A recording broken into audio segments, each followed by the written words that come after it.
Shalom, selamat sore, selamat bertemu kembali, selamat sahabat. Dalam acara Anda bertanya, dokter menjawab dari Rumah Sakit Advent Bandung, dan saya akan memandu acara ini bersama saya Peggy Skandar Wawor, kemudian saya ditemani dengan host yang setia Bapak Joko Santoso, dan narasumber kita adalah seorang ahli yaitu Dr. Lukas Mulyono Samuel, spesial penyakit dalam KGEH. Nah, ini banyak sekali ininya ya, titelnya. Nah, kita akan memulai acara ini, namun sebelumnya kita akan buka dengan doa terlebih dahulu. Mari sama-sama kita tunduk kepala dan kita berdoa. Bapa Surgawi, Bapa yang sangat baik, terima kasih, terpujilah namamu Bapa. Pada sore hari ini kami boleh berkumpul bersama-sama untuk belajar bagaimana caranya kami menjaga tubuh kami untuk tetap sehat.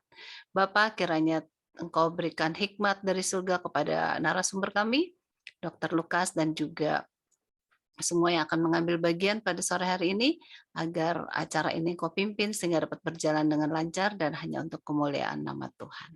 Terpujilah namamu Bapa, dalam nama Tuhan Yesus Juru Selamat kami berdoa dan mengucap syukur. Amin. Iya, kita bisa langsung mulai. Saya panggilkan Bapak Dr. Lukas untuk sama-sama dengan kami ya, sebentar. Oke. Nah, iya, Dr. Lukas, selamat sore. Ya. Selamat sore, Dok. Suara saya jelas ya? Ya. Iya. Oke. Nah, ini berbicara tentang hepatitis C kronis. Wah, Iya. udah hepatitis aja udah serem ya. Ini Iya. pakai kronis lagi ya. Iya. Ini sangat perlu kita pelajari. Kenapa sampai orang kena hepatitis dan kenapa sampai kronis ya. Kemudian apa sih gejalanya dan sebagainya gitu ya, Dok ya. Iya. Dan Dok, saya mau tanya, sebelum dokter akan memaparkan materi ya, Iya. di awal, banyak nggak sih penderita hepatitis C kronis ini sebetulnya, Dok? Di Indonesia sekitar, ya tidak sebanyak hepatitis B. Kalau hepatitis B kan menurut data sekitar 8-10% orang Indonesia HbSAg-nya positif. Tentu untuk hepatitis C ini lebih rendah. Namun ada bahaya dari hepatitis C karena 70-80% tidak ada gejalanya. Oh. Tiba-tiba pasien hanya ditemukan dalam keadaan stadium lanjut, misalnya pengerasan hati dan kanker, atau orang-orang yang emang akan sekolah, orang-orang yang akan bekerja dicek dulu, ternyata hepatitis C-nya positif dan banyaknya hampir 80% tidak ada gejala sama sekali. Wow. Gitu. Wah, ini mengerikan sekali. Kalau begitu kita mau belajar lebih lanjut, boleh Dr. Lukas untuk memberikan dulu presentasinya. Oke. Nampak ya, ya, Ibu, nampak Bapak? bagus, jelas. Ya. Jelas. Oke, Jelas. saya bisa mulai ya. Ya, tinggal ya, oke. Bagus sekali gambarnya. Ya, oke. Ya, ini kebetulan dilakuin waktu itu di simposium awam. Kami di Persatuan Gastroenterologi sama Hepatologi ada simposium GEHU namanya. GEHU itu Gastroenterohepatologi Update di Bandung. Jadi waktu itu ada tanya jawab ke orang-orang non medis, bagaimana sih hepatitis C kronis ini, gitu. Saya bisa lanjutkan ya? Ya, silakan Dok. Jadi yang akan dibahas adalah epidemiologi, kemudian faktor risiko, klinis, dan terapi tentunya. Hepatitis C itu pada awalnya ditemukan sesudah hepatitis A dan B. Makanya dulu disebut hepatitis non A non B. Ditemukan tahun 89 oleh Cho dan kawan-kawan dan dipertegas menjadi hepatitis C itu non A non B itu sekitar 80-90%. Baru tahun 90-an itu penapisan menggunakan anti HCV untuk mendiagnosa. Kemudian ini epidemiologi seluruh dunia, populasi 1,6% populasi dunia itu positif terkena ini dengan kasus baru sekitar 3 sampai 4 juta per tahun dan kematian 350.000 jiwa per tahun. Wow. Dan kalau kita lihat Indonesia ada di sini yang tidak begitu tinggi setinggi hepatitis B. Ya. Kemudian ada jenis daripada hepatitis B sama seperti varian-varian gen pada COVID, yaitu ada sekitar 6, dan di Indonesia paling banyak adalah genotype 1, paling banyak sekitar 60 sampai 65%. Dan ini prevalensi hepatitis C menurut WHO tahun 2013. Kemudian Indonesia kebetulan genotype utamanya genotype 1, ini penelitian di RSCM, dan ada khusus yaitu 1B kebanyakan. Nah, ini data hepatitis C di Indonesia menurut Rikerdas, yaitu dari data penelitian 5.604.000 sekian, didapatkan sekitar 0,7%, ternyata anti-HCV-nya positif. Waduh. Kemudian data di Indonesia 2013 juga sama, sekitar 1% lebih itu hepatitis C positif. Bisa dibayangkan kalau 1% saja Indonesia, kemudian 250 juta jiwa, bisa dibayangkan berapa jumlah hepatitis C. Ini baru hepatitis C, bukan B. Kemudian ini distribusi jumlah pemeriksaan dan kasus hepatitis C di provinsi. Berdasarkan provinsi, kita lihat bahwa yang tinggi adalah DKI Jakarta, Jawa Tengah, dan Yogyakarta. Jawa Barat itu lebih rendah. Kemudian ini juga sama proporsi berdasarkan usia, yaitu paling banyak di usia 20 sampai 29 tahun. Ini usia produktif ya. Dan yang kedua ada 30-39 tahun. Jadi bisa dibayangkan dalam 15-20 tahun yang akan datang setelah ditemukan hepatitis C positif, ini risiko untuk timbul suatu sirosis hati atau pengerasan hati. Kemudian ini faktor-faktor resiko yang ada pada hepatitis C, yaitu dari injecting drug user, dari pengguna infusan atau pengguna suntikan itu cukup tinggi. Penularan dari seorang ibu ke anak itu sekitar 5%, dan penularan di kalangan medis akibat tertusuk jarum tidak sengaja sekitar 3-10%. Dan kalau dilihat inilah disingkat, dimudahkan melalui gambar bahwa inilah faktor-faktor risiko dari penularan atau transmisi hepatitis C, yaitu dari di piercing ya, seperti ini ada sampai hidung, mulut, dan sebagainya. Kemudian sharing needle seperti orang-orang yang menggunakan narkotik, kemudian dari ibu ke anaknya, kemudian tattooing juga resiko, kemudian blood transfusion. Bahkan awalnya hepatitis C ini ditemukan pada orang-orang yang ditransfusi. Indonesia sebelum tahun 95-96, transfusi darah itu tidak diperiksa, tidak di-screening hepatitis B, C, HIV, dan spilis. Jadi itu resikonya ada di situ, dan tentu orang-orang yang berganti-ganti pasangan. 70-80% hepatitis C tidak memiliki gejala, walaupun sisanya hanya gejala-gejala yang tidak khas. Gejala ini timbul setelah sudah lanjut dari perjalanan penyakitnya. Kenapa sih hepatitis C ini sangat-sangat berbahaya, terutama jika terjadi pengerasan hati, karena pengerasan hati sekitar 10-20% per tahun itu terjadi dalam 20 tahun. Kemudian jika berlanjut terus maka dia akan menjadi sirosis dekompensata atau pengerasan hati yang sudah tidak dikompensasi oleh oleh liver kita, yaitu perut membesar, muntah darah dan sebagainya, dan sekitar 5% per tahun itu menjadi karsinoma hepatoseluler atau kanker hati primer.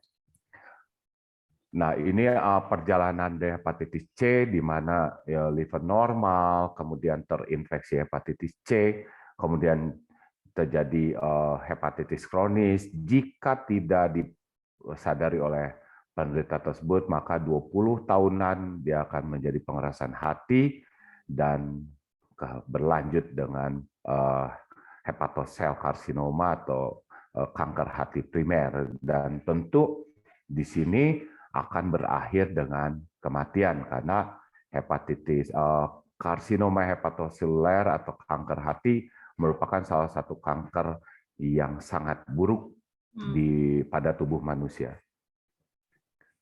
Perkembangan hepatitis terapi hepatitis C pada awalnya itu di tahun 91 itu menggunakan suntikan.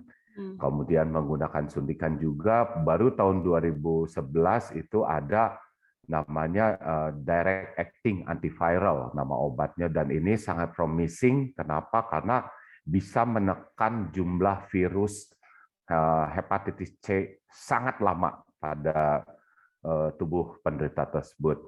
Baru 2013 digabungkan, namun ternyata pada saat digabungkan obat-obat tersebut maka komplikasi atau efek samping terlalu banyak sehingga akhirnya dibuat satu saja, yaitu sekarang diberikan yang namanya DAA atau direct acting antiviral. Dan tentu dalam tata laksana non farmakologis atau bukan obat, ya diet seimbang dan hindari alkoholisme.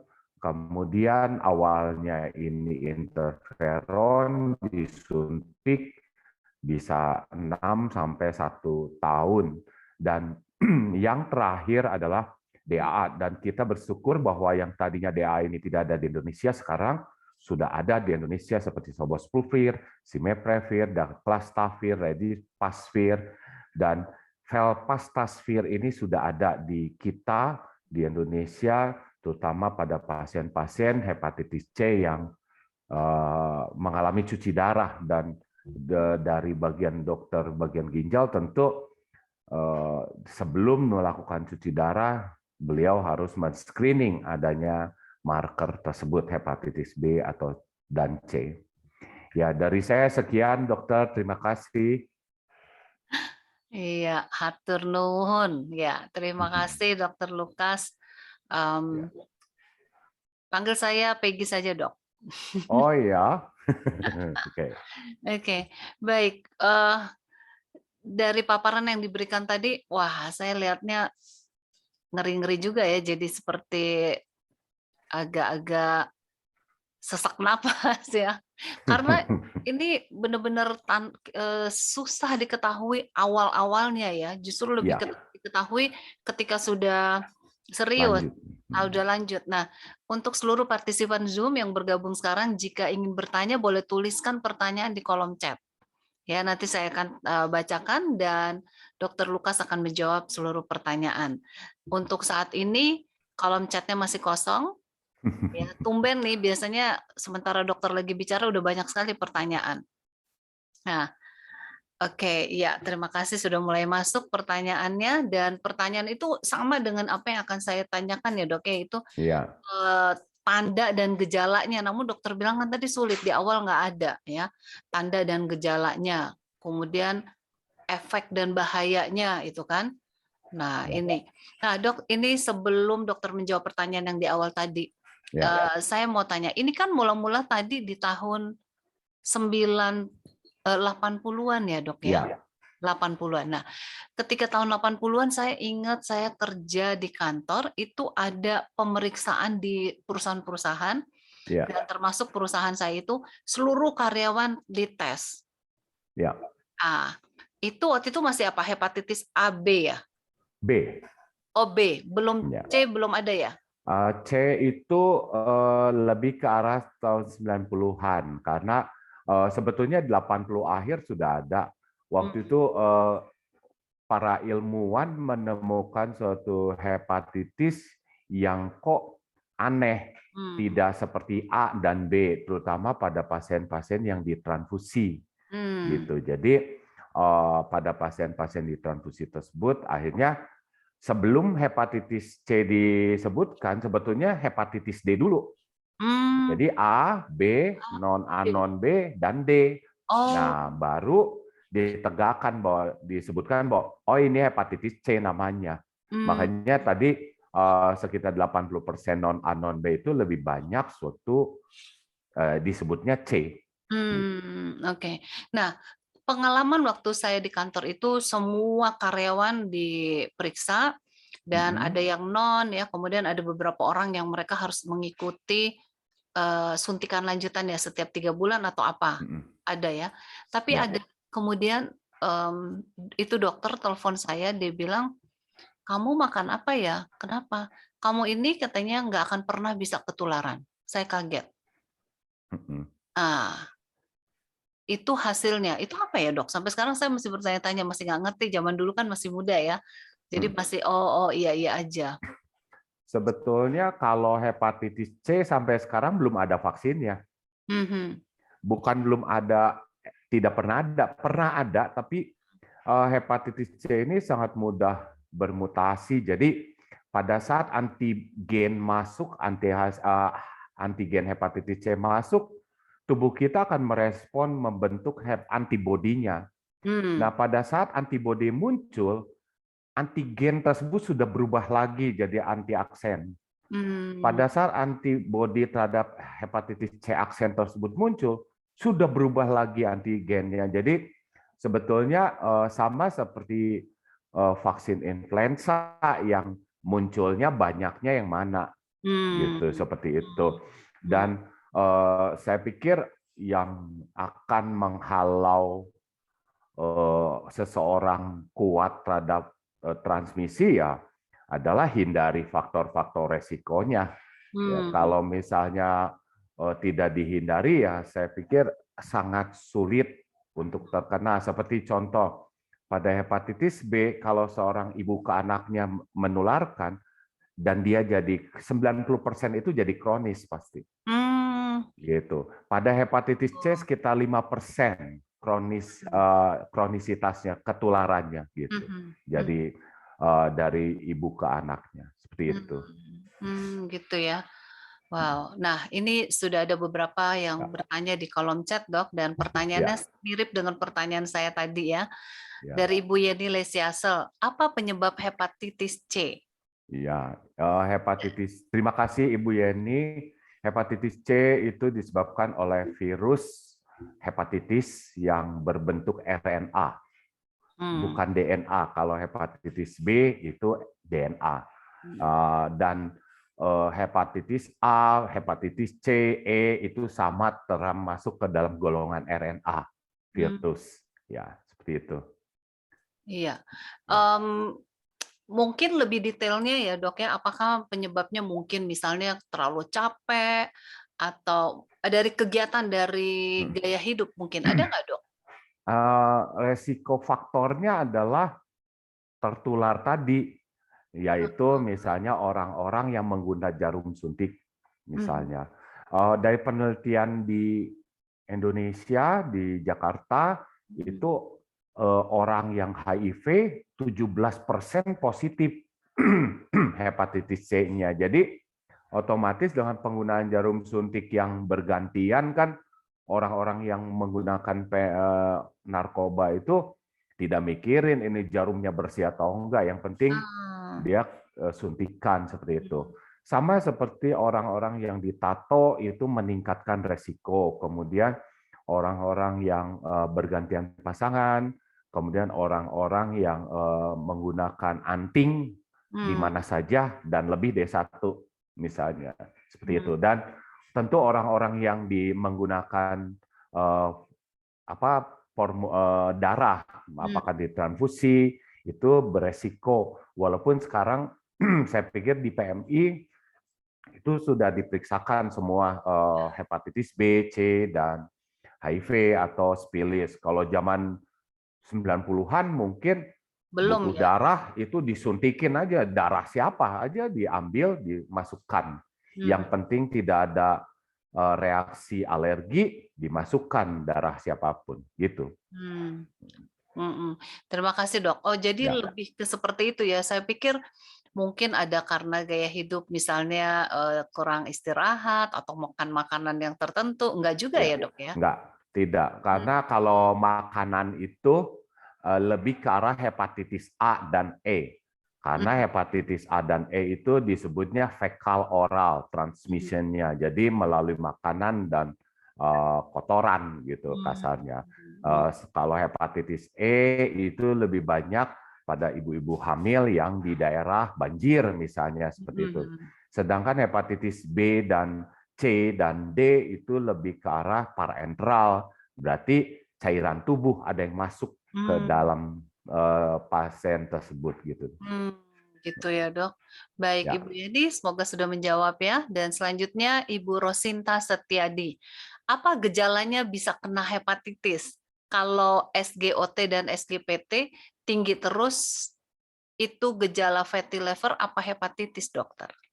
Oke, terima kasih Ibu Rosinta. Sebetulnya secara umum gejala hepatitis akut itu adalah ditandai dengan adanya fase preikterik, ikterik, dan konvalesen.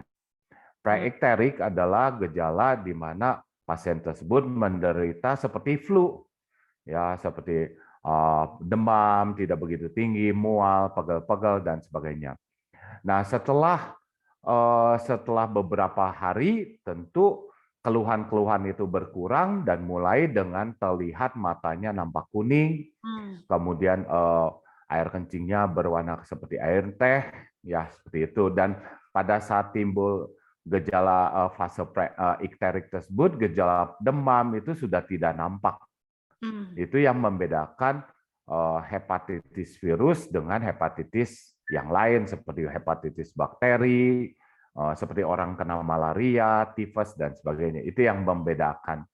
Dan kemudian setelah membaik, karena virus itu pada prinsipnya adalah penyakit yang akan sembuh sendiri.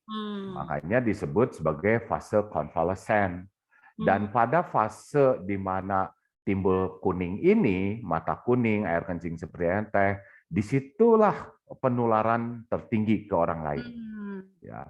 Nah, sedangkan kalau SGOT-SGPT tinggi, ya bisa saja karena apapun, tergantung tingginya seberapa. Tentu SGOT-SGPT tinggi hanya menunjukkan adanya kerusakan di sel-sel hati. Ya, fatty liver bisa menyebabkan SGOT-SGPT tinggi walaupun tidak setinggi hepatitis virus.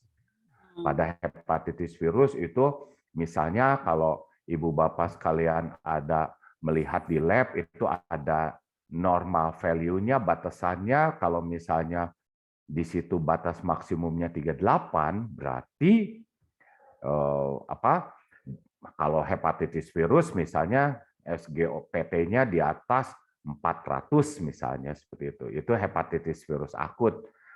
Karena ada keadaan di mana kalau misalnya SGOT yang tinggi lebih ke arah yang kronis, sedangkan kalau SGPT yang tinggi lebih ke arah yang akut seperti itu.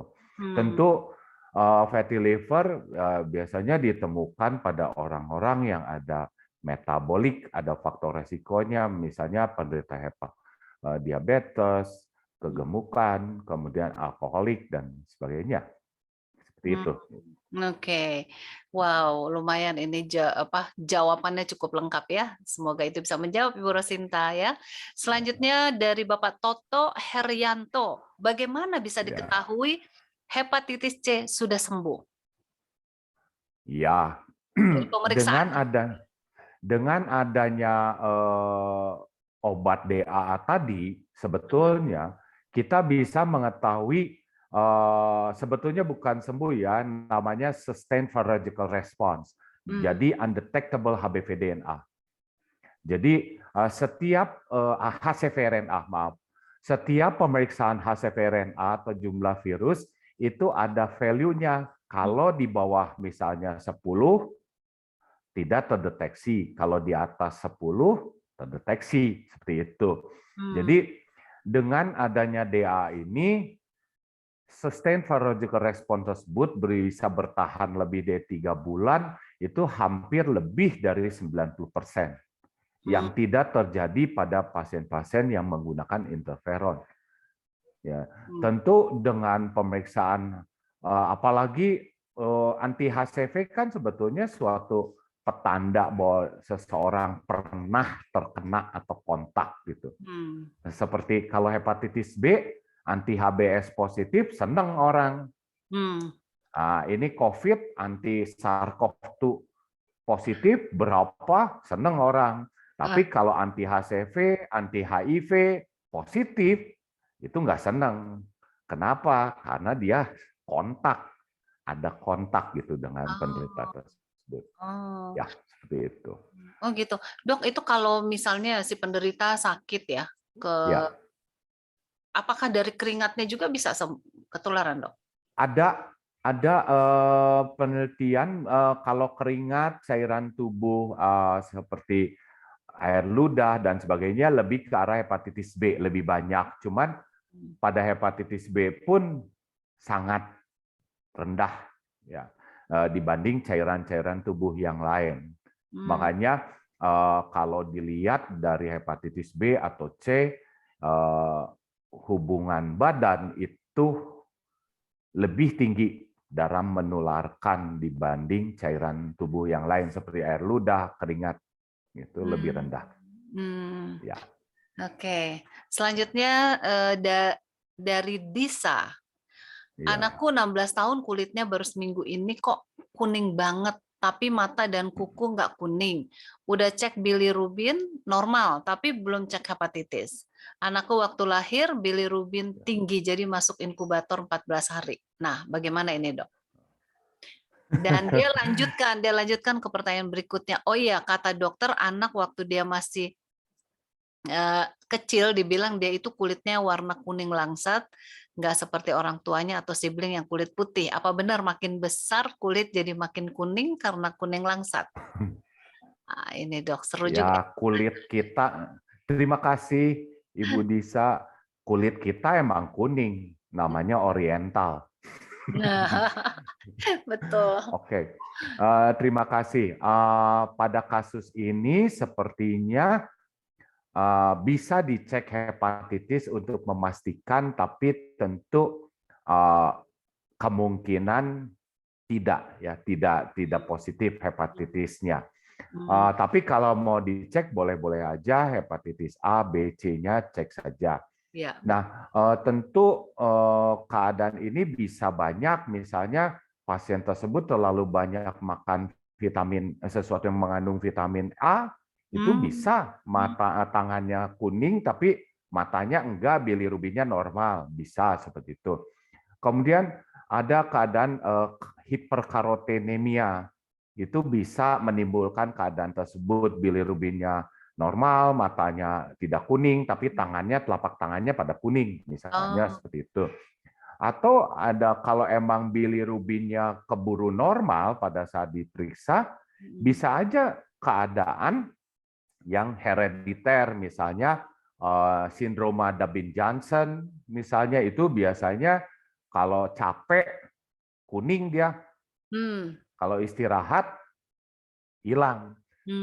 Misalnya seperti itu. Atau kebanyakan kalau udah 16 tahun sih nggak mungkin kelainan.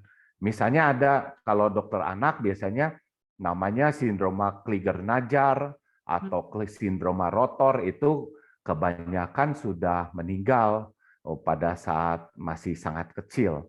Ya, jadi kalau selama kita sudah memastikan tidak ada peningkatan bilirubin, fungsi livernya baik, urin bisa dicek karena urin salah satu pemeriksaan yang cukup baik untuk melihat bilirubin ada atau tidak, gitu Hmm. ya. Kemudian sepertinya kalau itu normal, kita harus mencari yang lain ya. Apakah emang tadi hiperkarotenemia, kita harus bertanya-tanya riwayat sebelumnya pasien-pasien tersebut. Jadi yang namanya kuning itu tidak selalu hepatitis ya, Ibu Disa, ada banyak sebabnya. Ada kelainan seperti orang-orang yang eh, sel darah merahnya dihancurkan sebelum waktunya karena sel darah merah kebanyakan 120 hari. Ini lebih awal sudah dipecahkan atau dilisiskan, itu bisa kuning juga. Gitu. Jadi kalau misalnya sepertinya dokter anak bisa ditanya apakah ini herediter atau tidak. Karena maklum di kita di Indonesia masih banyak kapan sih seseorang masuk ke dokter anak, masih termasuk dokter anak gitu ya. Kalau di Amerika 18 tahun masih ke dokter anak. Oh Gitu. gitu. Ya. Jadi sampai anaknya udah malu dia masih dipegang sama dokter anak. Seperti itu. Oke, jadi Bu Disa bersyukur ya, jadi anaknya belum tentu ya. Kuningnya ya mungkin beda ya, dokter ya. Baik, selanjutnya dari Merly, ini ibu atau bapak. Selamat sahabat, saya mau bertanya, anak saya di umur 1 minggu didiagnosa hepatitis CMV bilirubinnya 9, pernah dianjurkan untuk transplantasi hati. Wow. Namun mujizat Tuhan anak saya sembuh dan bilirubinnya sudah kembali normal. Pertanyaan saya dok, apakah itu akan timbul kembali jika dia sudah besar nanti? Oke, terima kasih Bu Merly. Pertama, tentu saya mau bilang dulu bahwa saya bukan dokter anak. Iya. Itu pertama. Kedua, CMV, setahu kami CMV hepatitis, karena CMV itu sitomegalovirus, tidak sebanyak hepatitis B dan C di kita untuk yang dewasa-dewasa. Gitu. Tentunya kalau ini suatu viral, untuk apalagi tidak menunjukkan kronisitas. Kronisitas itu batasannya 6 bulan. Kalau lebih dari 6 bulan, hepatitis tersebut disebut kronis. Sedangkan kalau kurang dari 6 bulan, misalnya hepatitis B-nya jadi negatif, itu disebut akut saja. Seperti itu. Jadi harusnya kalau sesuatu yang akut bisa timbul bukan karena perjalanan dari hepatitis yang waktu umur 1 minggu tersebut. Harusnya. Kenapa? Karena mungkin saja dia tular ulang atau apa, terpapar ulang atau apa. Tapi kalau dari 1 minggu, saya nggak tahu sekarang umur berapa, tentunya bukan sesuatu yang kronis karena CMV rasanya jarang sekali nimbulin hepatitis yang sifatnya kronis. Oke, wow, terima kasih. Semoga nggak terulang ya. Semoga memang benar-benar udah sembuh ya. Kita doakan. Dan selanjutnya dari Wina, selamat sahabat Kak Peggy dan Dr. Lukas, selamat sahabat juga. Ini bertanya, apakah kalau hasil cek darah nilai SGOT 200-an dan nilai SGPT-nya 60-an ini indikasi adanya hepatitis C? Tindakan apa yang sebaiknya dilakukan? Bagaimana cara menurunkan nilai SGOT dan SGPT-nya agar normal? Terima kasih. Terima kasih juga pertanyaannya, Wina. Ya, terima kasih Ibu Wina. SGOT SGPT itu tidak menunjukkan seseorang terkena hepatitis C.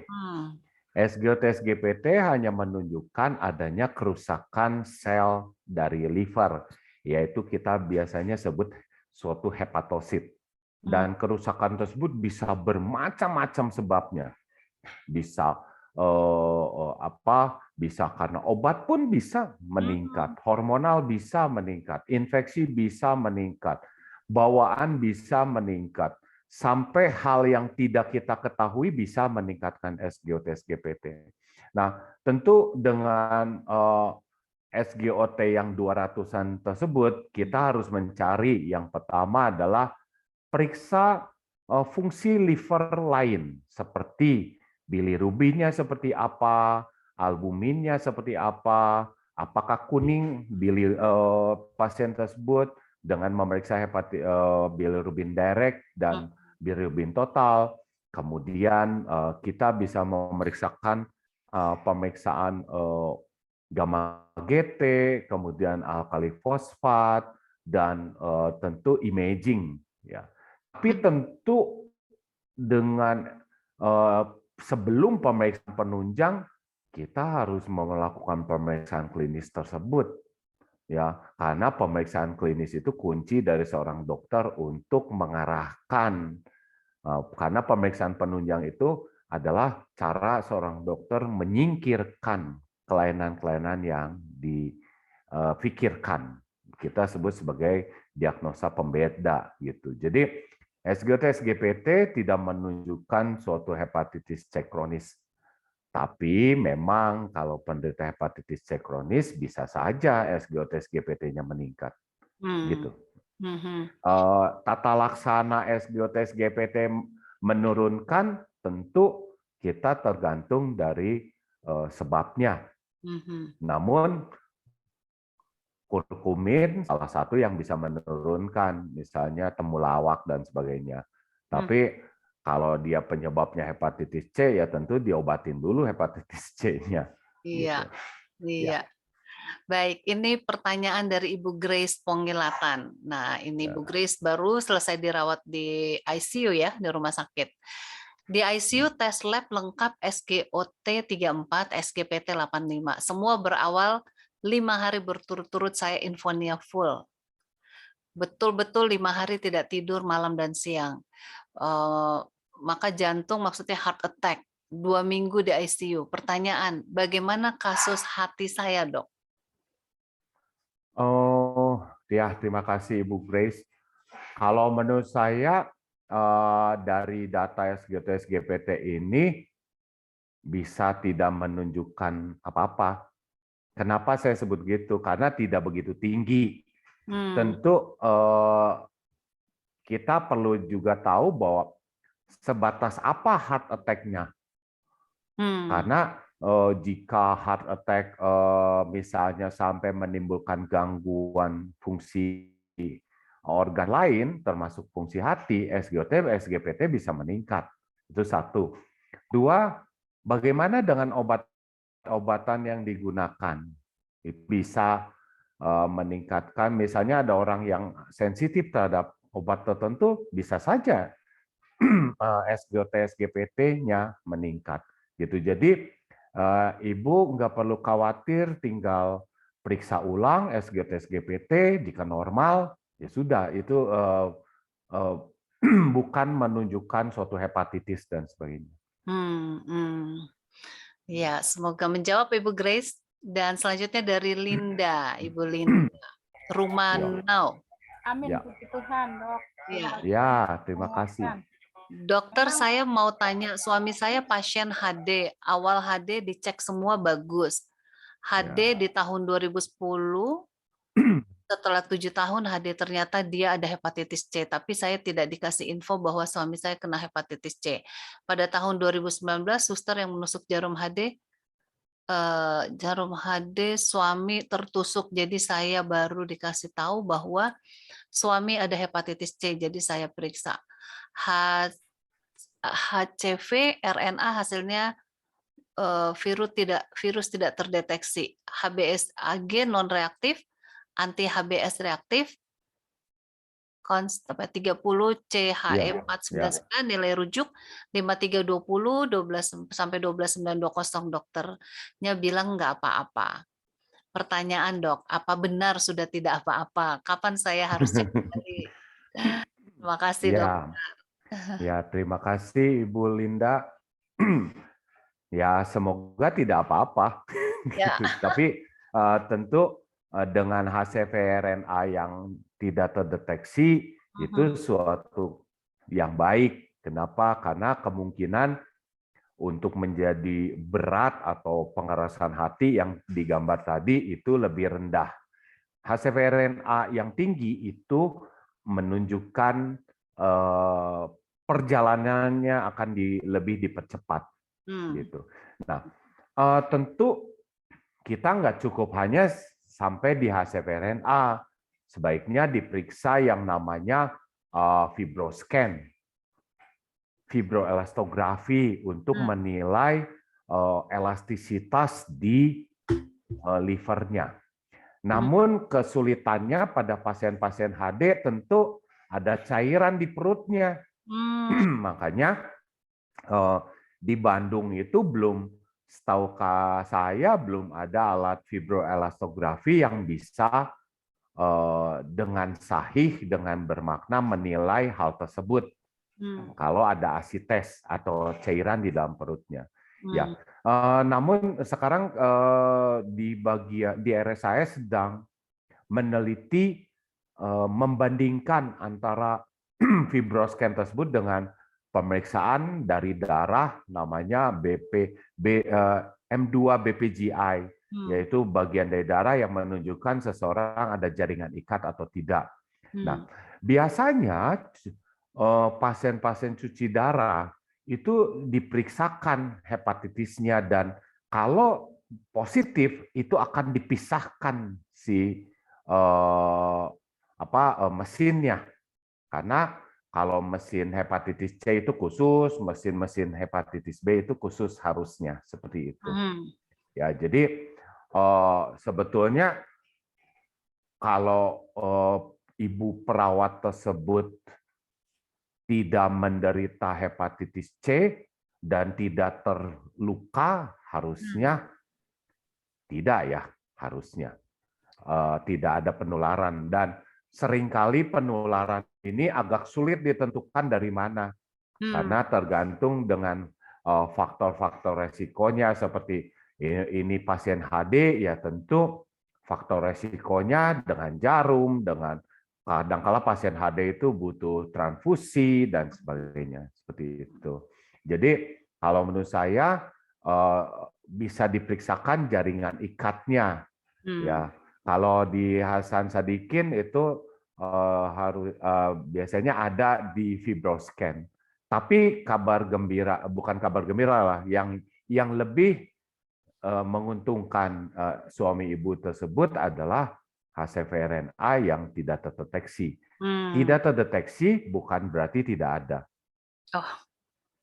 Ya, karena yang tadi saya bilang, kalau batasannya 10, 9 saja mesin akan bilang undetectable, tidak terdeteksi. Seperti itu. Oke. Wow, semoga menjawab. Dokter nih tadi bilang udah mau kabar gembira, tahu-tahu ya tidak terdeteksi. Jadi kaget lagi. Tapi kita berdoa semoga tidak apa-apa ya. Ya. Iya, terima kasih Dokter Lukas. Ya. Dari Bapak Gunawan TJ, Dok, seberapa dekat hepatitis C, B, A, non-B terhadap HIV atau AIDS? Punya data hasil penelitian nggak? Wah, ini bakal panjang nih Pak Gunawan nih. Jawabnya bisa panjang nih Pak Gun. Silakan Dr. Lukas. Jadi saya lagi di ini ya, sidang tertutup. Sebetulnya dapat titel baru nih. Ya, terima kasih Pak Gunawan. Sebetulnya sampai sekarang tentu kalau ditanya seberapa dekat, kalau didasarkan dengan perjalanan penyakit, ya tentu hepatitis B, C yang ada kedekatan dengan HIV. Kenapa? Karena ada kedekatan dengan jarum suntik. Ya. Kalau misalnya hepatitis D, itu biasanya lebih ke arah yang namanya dia bisa superinfeksi atau koinfeksi dengan hepatitis B. Jadi hepatitis D itu jarang yang berdiri sendiri. Sedangkan hepatitis A itu lebih ke arah fekal oral. Fekal oral artinya apa? Ditularkan melalui makanan. Misalnya ada seorang penderita hepatitis A, kebetulan dia safe, menyiapkan makanan, tapi sebelumnya mohon maaf, pasien safe tersebut cebok dulu ke kamar mandi, nggak cuci tangan, menyiapkan makanan, orang yang mengkonsumsi makanan tersebut bisa beresiko tertular. Wow. Walaupun dari penelitian ada satu penelitian itu menunjukkan bahwa hepatitis A ditemukan pada kaum homoseksual kurang dari 10%. Ya kita maklum bahwa kaum homoseksual ini menggunakan jalur yang extraordinary, jadi beresiko untuk tertular hepatitis A pada kaum homoseksual tersebut. Sedangkan hepatitis E itu kebanyakan tidak menunjukkan adanya kronisitas penggunaan. Jadi kebanyakan itu ditemukan pada ibu-ibu hamil yang ada wabah banjir misalnya. Jadi secara umum hepatitis A dan B dan E itu lebih ke arah penularannya fekal oral. Jadi melalui makanan, sedangkan hepatitis B, C, D itu parenteral, artinya apa? Melalui cairan tubuh, melalui darah dan sebagainya. HIV, AIDS itu ditularkan melalui banyak faktor resikonya termasuk suntikan. Setahu saya pernah ada penelitian dilakukan oleh seorang profesor di Jakarta itu ya tadi saya bilang sekitar 20% pasien hepatitis C itu ditemukan pada HIV positif. Gitu, seperti itu. Oke, dari Pak Gunawan nih ada tambahan pertanyaan. Ya. Bagaimana membedakan gamma GT dan fosfatase sel kali terhadap kolelithiasis dan koledolithiasis? Oke, terima kasih. Wah, ini klinis. Iya, Pak Gunawan ini selalu klinis dia kalau bertanya di. Sebetulnya begini Pak Gunawan, kolelithiasis itu general condition adanya batu di empedu. Koledolithiasis adalah bahasa Latin untuk menunjukkan adanya batu di saluran empedu. Tapi kalau kita bisa bilang bahwa kita nggak tahu nih batunya ada di mana gitu, pokoknya di sistem empedu, kita sebut sebagai kolelithiasis. Kenapa? Karena katanya kita lebih ke arah Belanda. Sedangkan kalau di Amerika, di negara-negara yang bahasa Inggris seperti itu, kolelithiasis disebut gallbladder stone. Sedangkan koledolithiasis disebut CBD stone. Kenapa CBD? Karena CBD itu singkatan dari common bile duct. Ya, seperti itu. Nah, gamma GT lebih menunjukkan adanya kerusakan di parenkim dari hati. Alkali fosfatase lebih menunjukkan adanya gangguan di sistem biliar. Jadi, kalau ada orang yang sel hatinya, karena hati itu secara umum dibagi dua sel. Ada yang parenchymal cell, ada yang non-parenchymal cell. Dan parenchymal cell itu sel hatinya.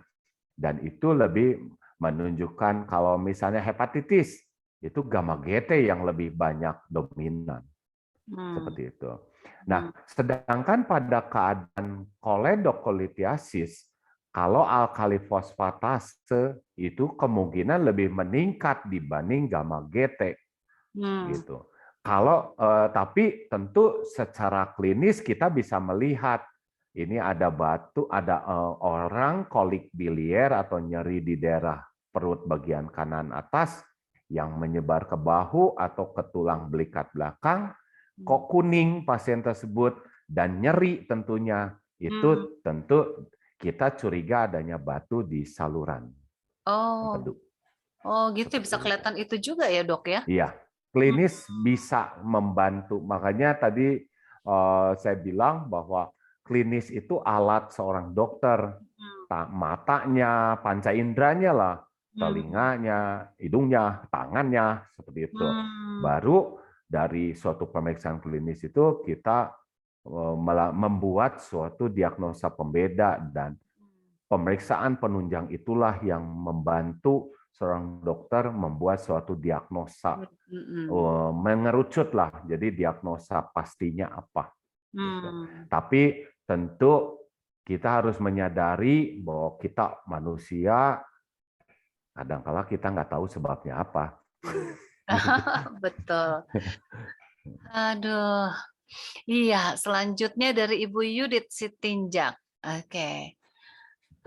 Selamat sore, dokter. Dokter, suami saya terkena hepatitis C dan sudah konsultasi ke dokter spesialis hepatitis dan sudah juga dicek untuk mengetahui level tingkat penanganan. Hasilnya suami saya HCV genotype 1B, singkatnya diberikan obat selama 1 bulan.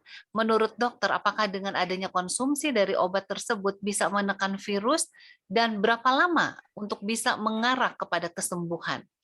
Atau apakah ada terapi lain dokter agar tidak bergantung dengan obat-obatan dari dokter? Mohon arahannya dokter. Terima kasih. Ya, terima kasih Ibu Yudit ya. Ini sepertinya dokter subspesialis.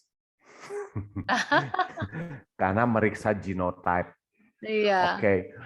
Sepertinya kalau hepatitis C dikasih obat, apakah obat suntikan atau yang dimakan? Kalau obat suntikan itu interferon, kalau yang dimakan itu adalah direct acting antiviral. Sekarang seperti yang tadi disebutkan, apakah sofosbuvir, daclastavir dan sebagainya. Dan tentu menurut yang terakhir itu pengobatan dilakukan selama 3 bulan.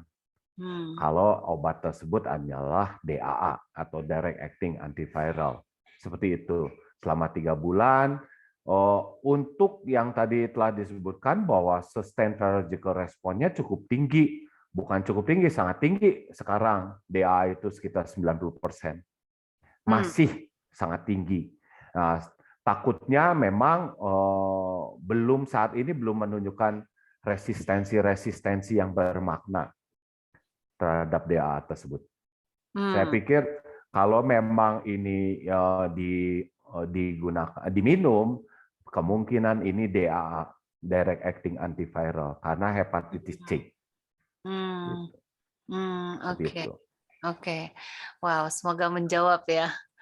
Ini ya Pak Toto, terima kasih juga. Dan Pak Gunawan lagi nih. Ya. Apa fungsi dan peranan cholinesterase di liver?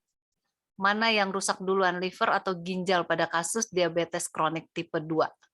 Kemudian dia lanjutkan, apa herbal HP Pro masih efektif sekarang ini untuk terapi hepatitis C dan varian-varian lainnya? Selain bilirubin, apalagi penyebab iterus atau kuning itu? Terima kasih Pak Gunawan. Kolesterinase itu lebih ke arah parenchymal cell. Jadi bukan yang tadi saya bilang non parenchymal, tapi semua kelainan di liver itu bisa meningkatkan jumlah cholinesterase tersebut. Ya, pada diabetes tipe 2 itu karena komplikasi diabetes setahu saya adalah mikro dan makroangiopati. Ya, jadi tentu kalau ditanya liver atau ginjal, saya akan bilang ginjal karena saya orang hepatologi. Ya, kenapa? Karena liver itu bisa terkena imbas dari diabetes kronis melalui jalur yang namanya fatty liver disease atau perlemakan hati tadi. Ya, tentu pada saat jika fatty liver tersebut berlanjut dan menjadi pengerasan hati, tentu seorang ahli diabetes akan sangat berhati-hati memberikan obat diabetes tersebut. Kebanyakan kalau sudah timbul suatu pengerasan hati, itu diberikan insulin. Ya, seperti itu. Pokoknya pasien diabetes yang sudah kronis lah atau mau operasi misalnya atau serangan jantung pasti di-change ke yang namanya insulin.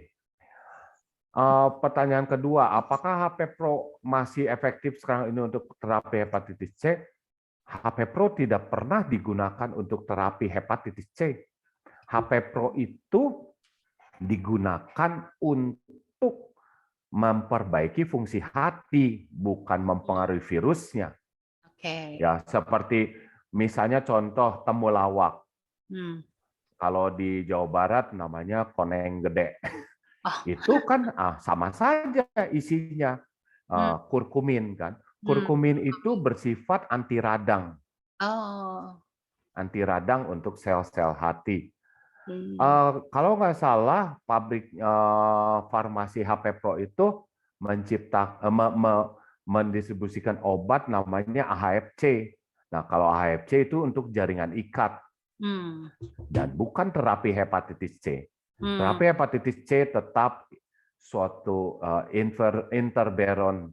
interferon based treatment dan sekarang direct acting antiviral. Seperti itu. Selain bilirubin, apalagi penyebab jaundice banyak, bilirubin itu suatu petanda bahwa ada peningkatan zat kuning di tubuh orang tersebut. Secara umum kita bisa bagi 3.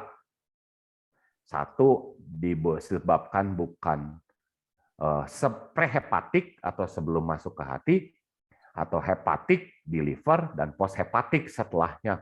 Yang tadi pertanyaan batu di saluran empedu itu poshepatik jaundice atau ikterusnya poshepatik namanya. Ya, sedangkan kalau prehepatik lebih ke arah seperti hemolisis yang tadi saya bilang bahwa sel darah merahnya dipecahkan sebelum waktunya. Walaupun ada kelainan-kelainan yang tadi Dabin Johnson dan sebagainya, ada yang bilirubin itu ada conjugated dan unconjugated secara laboratorium. Itu berdasarkan pemecahan dari sel eritrosit, yaitu hem dan globin yang pada akhirnya masuk ke dalam liver, masuk akhirnya dari liver dibuang ke kotoran yang disebut stercobilin, masuk ke siklus enterohepatik dari usus ke akhirnya dibuang di urin melalui bentuknya bilirubin. Seperti itu. Jadi penyebabnya banyak sekali dan bilirubin itu hanya sebagai petanda saja bahwa ini ada yang meningkat, berarti ada yang bermasalah. Seperti itu. Mudah-mudahan menjawab. Iya, sudah menjawab rasanya ya, Pak Gun ya. Selanjutnya dari Ibu Maureen Taloadu. Apakah rasa panas di perut bagian kiri ada hubungannya dengan penyakit liver? Karena seringkali gejala ini timbul dan hilang lagi. Oke, terima kasih Bu Maureen. Tentu liver ada di kanan, bukan di kiri. Itu. Kemudian kalau Ibu ada rasa panas di situ, tentu harus disingkirkan organ apa yang ada di situ. Misalnya seperti gangguan di lambungnya, ada limpa, ada otot, ada segala ada di situ. Dan gangguan liver kalau dipaksakan berhubungan dengan rasa gangguan di perut kiri, ya kita harus mencari limpanya besar tidak.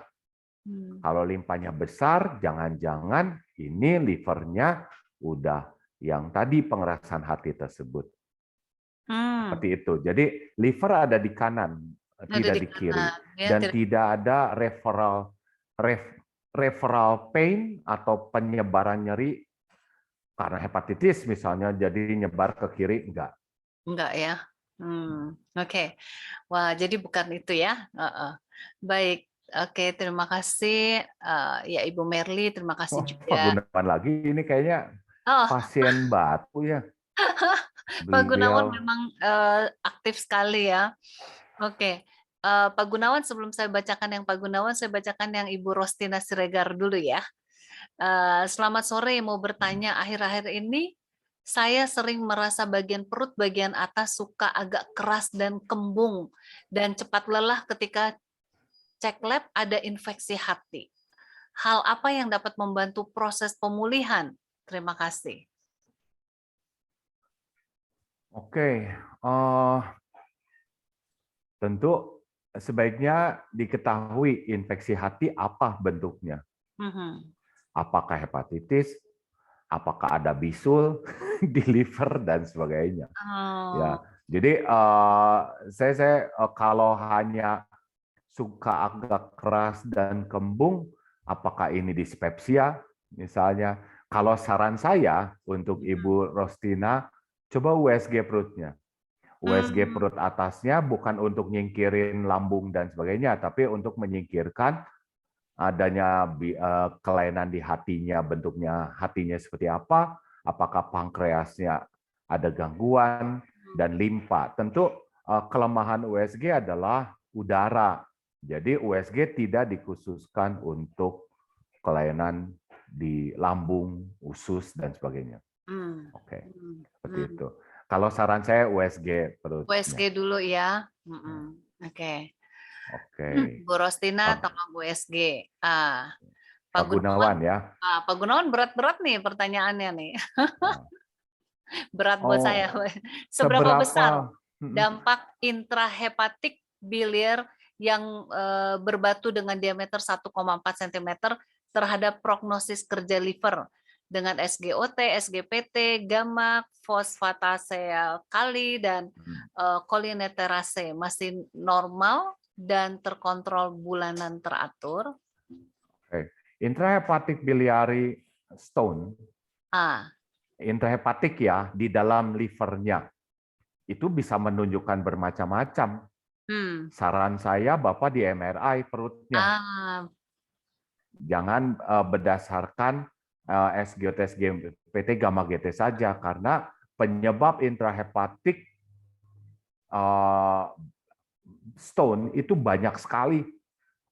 Salah satunya adalah orang cacingan juga parasit bisa timbul adanya batu di empedu, di sistem empedu tapi di dalam livernya, bukan di. Jadi gini, yang namanya biliary system itu bisa intrahepatik dan ekstrahepatik. Yang ekstrahepatik inilah yang tadi saya bilang dia dibagi atas dua, yaitu hepatic duct dextra kanan dan left hepatic duct, akhirnya jadi commune hepatic duct komunis bersatu dengan saluran dari empedu, kandung empedu, akhirnya timbul adalah suatu common bile duct atau saluran empedu utama. Sepertinya kalau Pak Gunawan ini menarik ya, kalau ini pasiennya siapa saya nggak tahu, tapi kasus ini menarik karena harus MRI, kemudian kalau curiga ada parasit kita harus cek fesesnya dan sebagainya. Ini kasus menarik sebetulnya. Banyak yang harus itu ya dok, yang harus diperiksa ya. Tapi patokan lagi bahwa SGOT, SGPT, gamma GT alkali fosfat atau kita sebut liver function test ini bukan suatu yang menunjukkan ini ada intrahepatic duct dan sebagainya. Dan kita ngomongin prognosis itu terhadap suatu penyakit, bukan suatu kerja. Gitu. Makanya prognostik itu kalau dilihat ada prognostik ad malam, ad bonam, dubia ad malam, dan sebagainya. Banyak, itu bahasa Latin, Pak Gunawan. Jadi,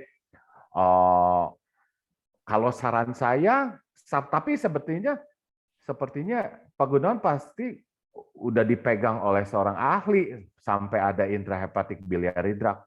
Nah, jadi kalau saran saya, kalau belum MRI, coba MRI sekaligus melakukan MRCP, magnetic resonance cholangiopankreatografi. Jadi melihat sistem saluran empedu secara gamblang semua, baik di dalam liver maupun di luar liver. Seperti itu. Oke, Pak Gun, semoga menjawab ya. Dan selanjutnya dari Ibu Pipil Sabati. Selamat sore dokter dan Bu Peggy, selamat sore juga. Hasil pemeriksaan darah orang tua saya. HBsAg kuantitatif reaktif dengan titer 981.60 HbEAg non reaktif. HBV DNA terdeteksi 1.52 kali 10. Pertanyaan saya, seberapa parah prognosis penyakit ini? ternyata dari riwayat penyakit keluarga ada beberapa anggota keluarga yang pernah didiagnosa hepatitis B. Saya disarankan untuk periksa anti HBC total. Ini pemeriksaan untuk mendeteksi apa ya, Dok? Terima kasih, Dok. Oke, jadi terima kasih Bu Pipil ya. Jadi ada HBsAg positif dengan titer sekian. Ini biasanya HBsAg kuantitatif yang diperiksakan. Kemudian HbAg non-reaktif, kemudian HBV-DNA 1,52 kali 10⁴. Pertanyaannya adalah, ini hepatitis B akut atau tidak? Ya, kalau ini hepatitis B akut, tentu yang tadi saya bilang akan berkurang dengan 6 bulan. Tapi sepertinya ini bukan akut, ini kronis. Kenapa? Karena HbAg-nya non-reaktif. Karena pada akut itu HbAg sebagian besar reaktif. Ya, seperti itu. Ada keadaan-keadaan dulu disebut sebagai prekord mutan, mutasi yang prekord di selnya itu ada. Cuman kalau ini kasus ini disebut hepatitis B kronik, ada di stadium 3 dan 4, yaitu di stadium inactivated carrier stage dan reactivation kalau berdasarkan HbAg yang negatif. Sarannya periksa juga anti HbE-nya.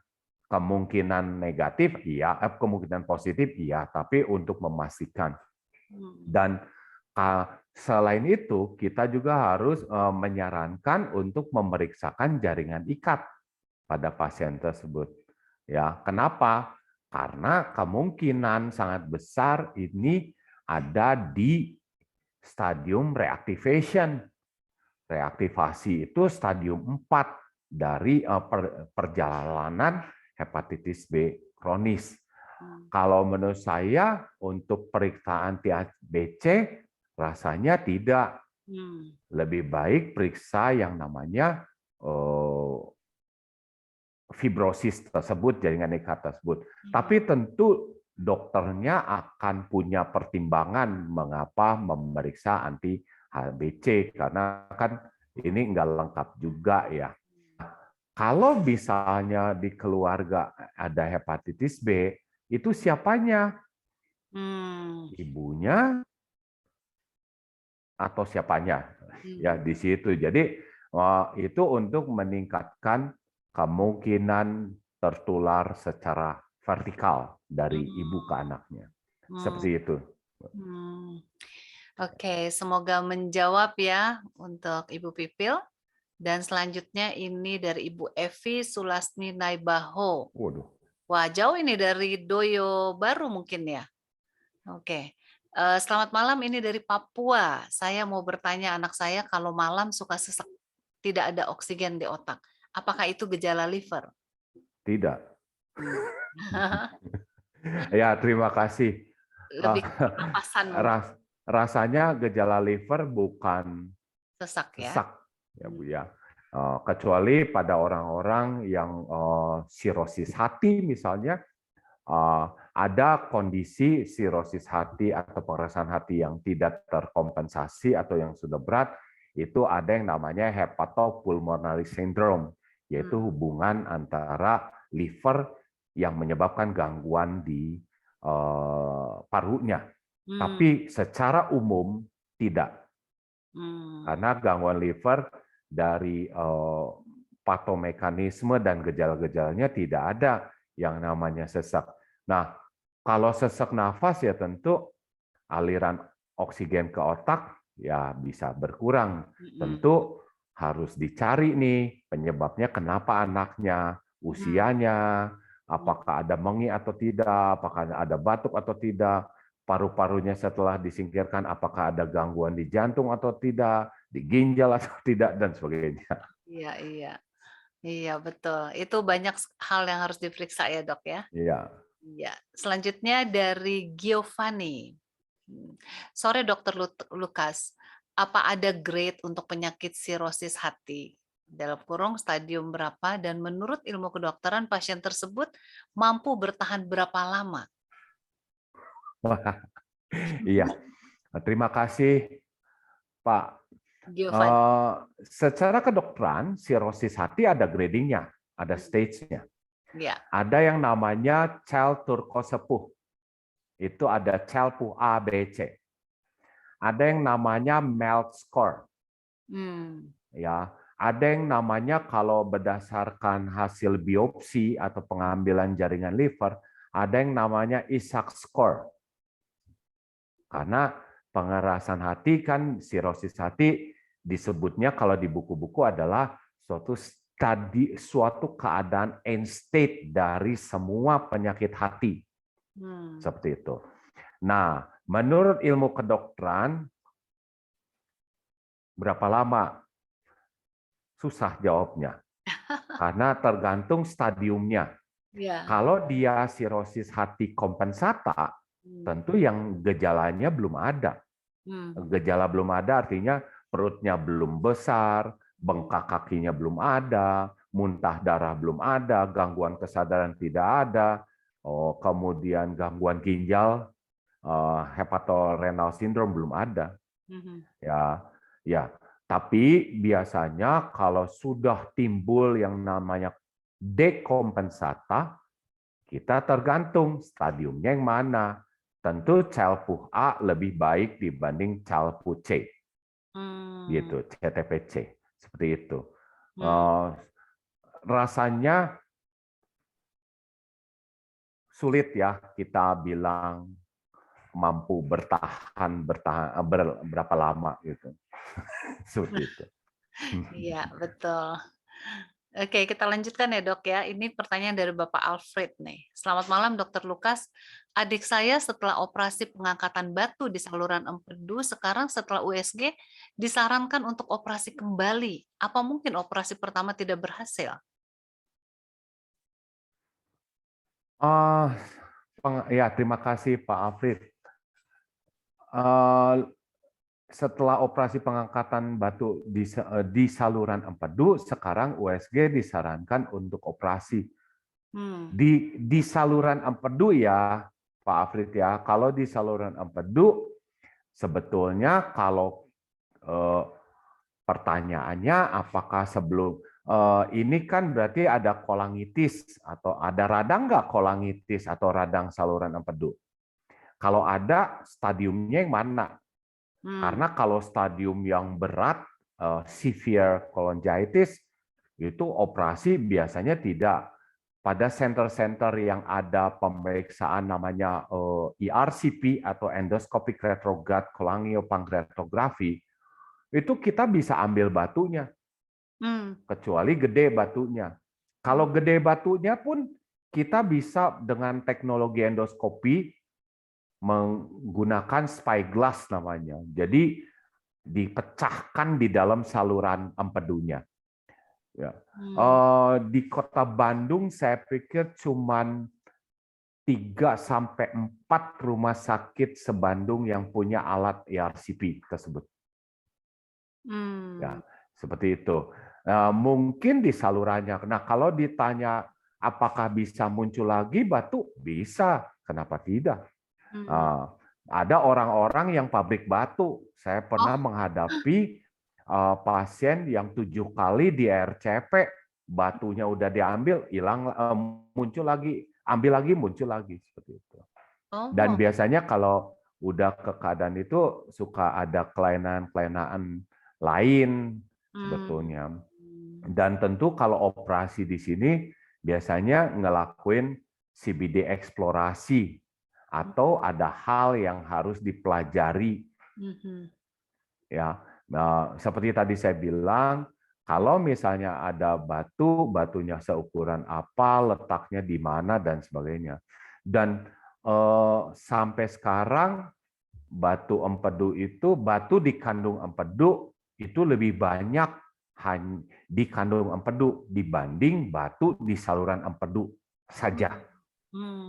Gitu loh, sangat banyak yang batu di dalam kandung empedu. Dan batu dikandung empedu, tidak pernah operasi dibuka empedunya, diangkat batunya, ditutup lagi, enggak. Biasanya diambil dengan kandung empedunya. Seperti itu.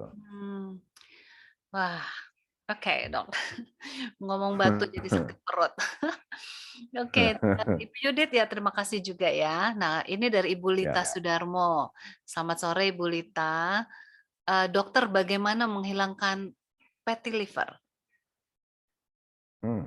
Oke, fatty liver sebetulnya sangat sulit dihilangkan, Ibu.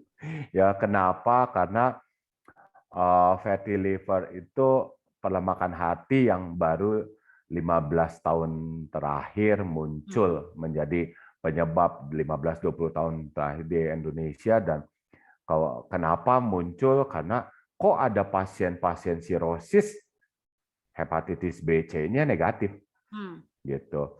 Jadi mengendalikan fatty liver yaitu satu, turunin berat badan kalau memang itu gemuk. Kalau dua, ada obat seperti kalau dia ada gangguan kolesterol, ada yang namanya golongan statin bisa digunakan. Kalau orang tersebut ada gangguan gula, kita bisa gunain metformin. Ada obat yang pernah digunakan yaitu vitamin E digunakan, kemudian ada obat-obatan seperti ursodeoxycholic acid yang bisa digunakan dalam mengendalikan atau low grading dari fatty liver tersebut. Tapi kalau ditanya mana yang lebih baik, tidak ada, karena yang lebih baik adalah turunin berat badannya. Oh, Kalau itu. pasien tersebut emang gemuk ya. Turunin berat badan. Oke. Baik, selanjutnya dari Bapak Gunawan TJ. Pak Gun, masih ada kan Pak Gunawan di sini, saya bacakan, nanti orangnya nggak ada. Ada ya Pak Gunawan ya. Dok, kalau melakukan fibroscan sebaiknya menggunakan scanner atau garis miring USG atau biopsi. Mana yang lebih akurat? Menurut standar internasional berapa ukuran normalnya ya? Antara 5 sampai 6 apakah masih fleksibel? Fibroscan itu dibuat untuk karena biopsi. Kalau Pak Gunawan melihat jarum biopsi itu panjangnya segini, panjang sekali. Orang udah takut. Dan untuk mendeteksi adanya fibrosis, kita bisa memeriksakan yang namanya minimally atau non-invasive examination. Salah satunya fibroscan. Kalau fibroscan punya staging, yaitu melalui Metavir classification F0, F1, F2, F3, F4 berdasarkan elastisitas dari liver. Makanya belajar fisika di sini dokter itu, ya, karena menggunakan Pascal. Ya. Nah, sedangkan biopsi, tentu kalau ditanya mana yang lebih baik, biopsi lebih baik. Kenapa? Karena biopsi di mana-mana hasil biopsi kalau dilakukan secara baik, benar, hasilnya sahih atau bermakna. Namun orang kabur karena jarumnya panjang. Nah, ada teknologi, kenapa enggak digunain? Ya, seperti itu. Jadi, yang pertanyaannya, ini standar internasional apa? Yang mana? Fibroscan. Kalau fibroscan itu ada standarnya Metavir classification. Biopsi kita membedakan antara grading sama staging of hepatitis atau membedakan antara stadium dan derajatnya. Itu ada. Dan biasanya itu orang histopatologi yang berperan di situ. Makanya 5-6 masih fleksibel. Yang mana gradingnya, stagingnya? Iya, dok. Ini lagi dokter dari Gunawan ya, dok. Apakah viral load darah dapat dieliminir atau dibuat minim saja sampai undetected alat ukur yang bersangkutan? Bagaimana prognosisnya pada kasus hepatitis carrier, HIV, AIDS, dan COVID-19? Nggak bisa dong. Oke. Ini panjang nih ya. Tujuannya undetectable. Dan saya mau nanya, viral load mana? Hepatitis B, hepatitis C? Tapi semua tujuannya undetectable. Setiap alat ukur ada batasnya. Berapa? Ya, ada yang 10, ada yang 15. Itu tergantung dari alat yang dipakai oleh laboratorium tersebut. Maksud prognosa pada apa? Saya nggak ngerti. Kasus hepatitis carrier itu tidak digunakan sekarang, Pak Gunawan. Yang digunakan adalah inactivated carrier stage. Ya, jadi pembawa itu mungkin kalau zaman sekarang itu inactivated carrier stage. COVID-19 bisa nyebabin gangguan hepatitis, bisa dari COVID-19-nya sendiri maupun dari obat-obatan. Biasanya Propiviravir atau ya ada obat ya yang terkenal Avigan atau Remdesivir itu bisa merangsang liver. Ya, seperti itu. Jadi prognosa yang mana kasusnya? Apakah hepatitis carrier digabungin dengan HIV, digabungin dengan COVID-19? Nah, itu yang saya tidak jelasnya. Iya, baik. Oke. Kembali dari Pak Gunawan ya. Karena waktunya saya bacakan yang Pak Gun yang terakhir ya. Dok, kemungkinan penyakit apa saja kalau kita berperut buncit ke arah depan, lelaki umur 65 tahun? Yang mana nih, Bu? Maaf. Yang bawahnya nih. Jadi kan Okay. Yang bawah. Yang Pak Gunawan. Oke. Oke, mungkin. Kalau yang Pak Gunawan sebelumnya itu silakan aja risetnya. Profesor Lanceter itu seorang ahli di bidang apa? Saya nggak kenal. Ya. Kemudian kemungkinan penyakit apa saja kalau perut buncit Ke arah depan. Laki-laki yang perutnya buncit, buncitnya ya kalau buncit ke depan ya, nggak mungkin ke dalam. Banyak. Kalau perut membesar kan 5F. Iya. Kalau gampangnya cairan, fat. Kalau pada ibu wanita hamil, fetus atau gas itu banyak sebabnya. Ya.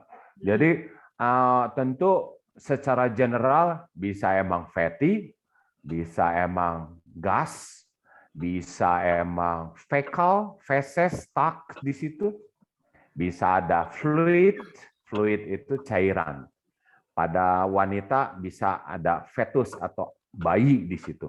Gitu. Kalau lelaki 65 tahun, ya yang fetusnya tentu tidak. Iya. Kurang jalan pagi itu. Baik, Dok, ini ada pertanyaan direct message ke saya. Selamat sore Kak Peggy dan Dr. Lukas. Maaf pertanyaannya jadul, iya nggak apa-apa. Waktu saya kecil sampai sekarang saya suka gampang lemes dan selalu mami saya bilang kalau saya itu hepatitis B. Apakah hepatitis B itu penyakit keturunan? Iya, tadi udah dibilang bisa ya keturunan Bisa. ya. Bukan keturunan, Bu.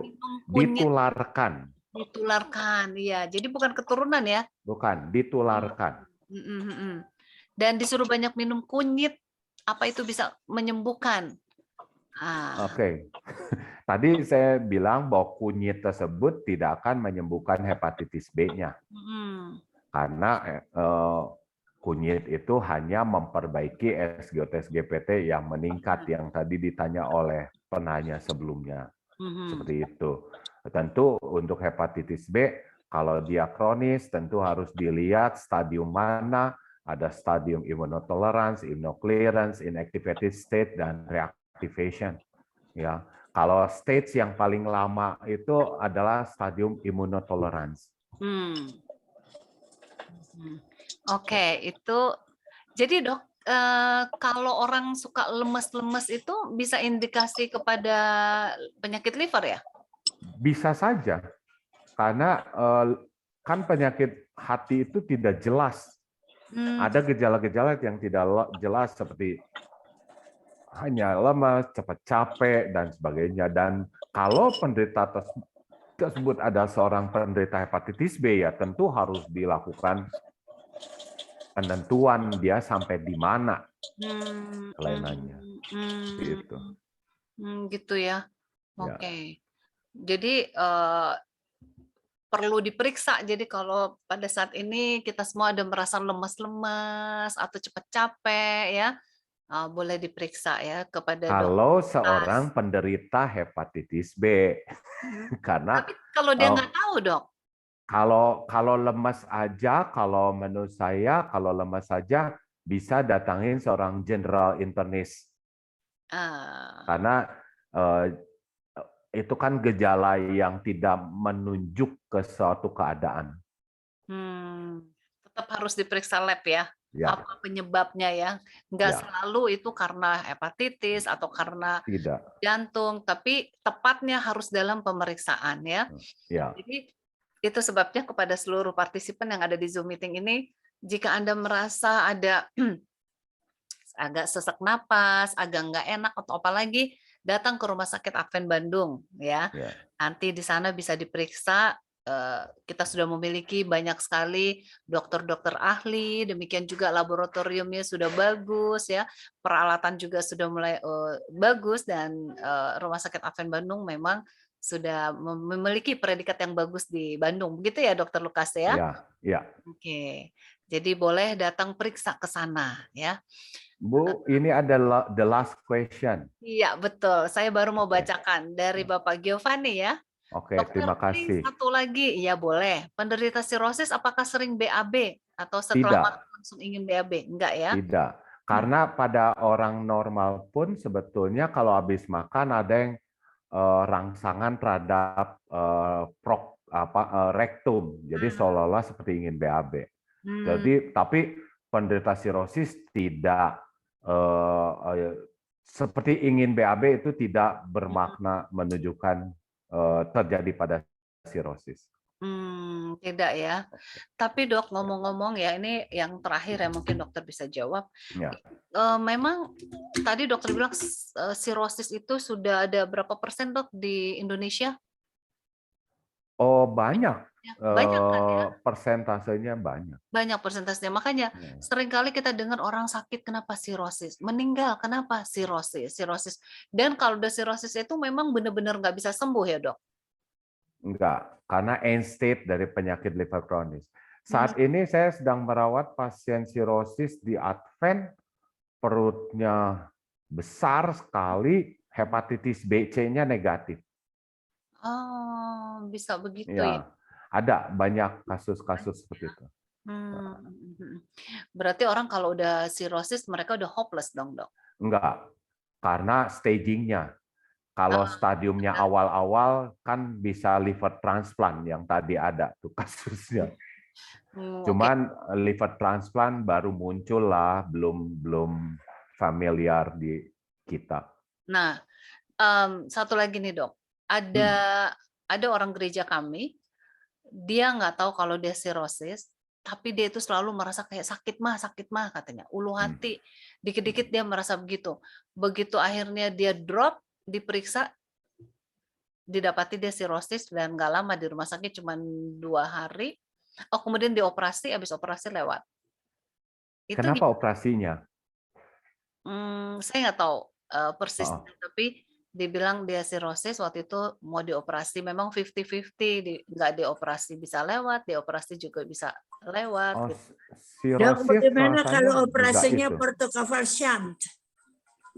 Oh, portosystemic shunting. Oke. Portocaval shunt. Ya, itu portosystemic shunting sebetulnya suatu tindakan di mana kita tidak bisa mengendalikan yang namanya asites yang berlebihan atau muntah darah terus pasiennya dan sebagainya. Tapi perlu diingat bahwa portosystemic shunting itu memiliki banyak resiko-resiko. Salah satunya misalnya contoh kemungkinan gangguan kesadaran karena penyakit hati pada sirosis tersebut meningkat karena racun-racunnya kan nggak bisa dibuang.